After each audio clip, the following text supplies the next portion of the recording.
নমস্কাৰ, আমি আজি তৰমুজৰ বাকলিৰ পৰা এটা সুন্দৰ ৰেচিপি বনাম আৰু ইয়াৰ বাবে মই তৰমুজৰ বাকলিটো এনেদৰে এৰুৱাই লৈছোঁ আৰু এই বগা অংশখিনিও আমি তৰমুজৰ পৰা এনেদৰে এৰুৱাই ল'ম। এতিয়া আমি বাকলিখিনি ভালদৰে ধুই লৈ এনেদৰে সৰু সৰু টুকুৰা কৰি কুটি ল'ম। যিমান পাৰে মিহি কৰি ল'ব। এয়া মোৰ হৈ গ'ল। এইখিনি লৈছোঁ আদা, নহৰু, পিঁয়াজ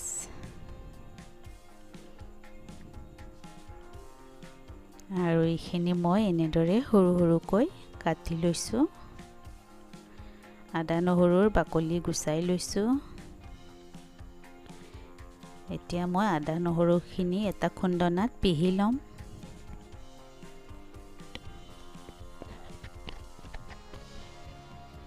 মছলা বৰ বেছি নলওঁ, এইখিনিৰে হৈ যাব। তেজপাত এখিলা, শুকান জলকীয়া এটা আৰু পিঁয়াজখিনি কুটি লৈছোঁ সৰু সৰুকৈ। আৰু এতিয়া পিহি লোৱা আদা নহৰুৰ পেষ্টখিনিও আমি এনেদৰে উলিয়াই লৈছোঁ কাঁহী এখনত।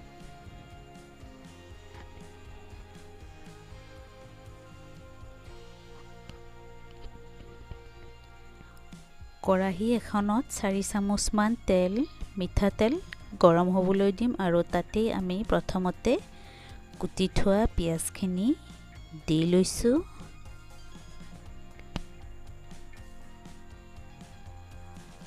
তেজপাত খিলাও দি ল'লোঁ আৰু কাটি থৈ দিয়া জলকীয়াটো দি দিলোঁ। এতিয়া ভালদৰে গোটেইখিনি আমি অলপ ৰংচোৱা হোৱালৈকে ভাজি ল'ম আৰু আদা নহৰুখিনিও ইয়াতে দি ল'লোঁ। এনেদৰে মিডিয়াম জুইত আমি ৰংচোৱা হোৱালৈকে ভাজি ল'লোঁ গোটেইখিনি।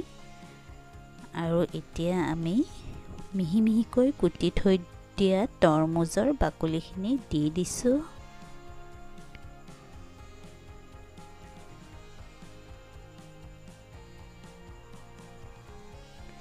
নিমখ দিছোঁ, হালধি গুড়ি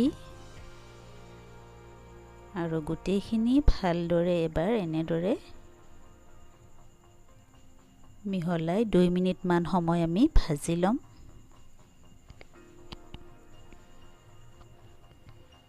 ঢাকনি লগাই দিম আৰু কম জুইত 5 মিনিটমান সময় আমি বনাম। 5 মিনিট পাছত ঢাকনি গুচাই আকৌ এবাৰ এনেদৰে গোটেইখিনি লৰাই ল'ম। লৰাই ভাজি ল'ম। এয়া সিজা যেন হৈছে, যদি হোৱা নাই আকৌ ঢাকনি লগাই দিব পাৰি। ৰঙা জলকীয়াৰ গুড়ি দি লৈছোঁ আৰু গোটেইখিনি এনেদৰে ঢাকনি গুচাই ভাজি লৈছোঁ।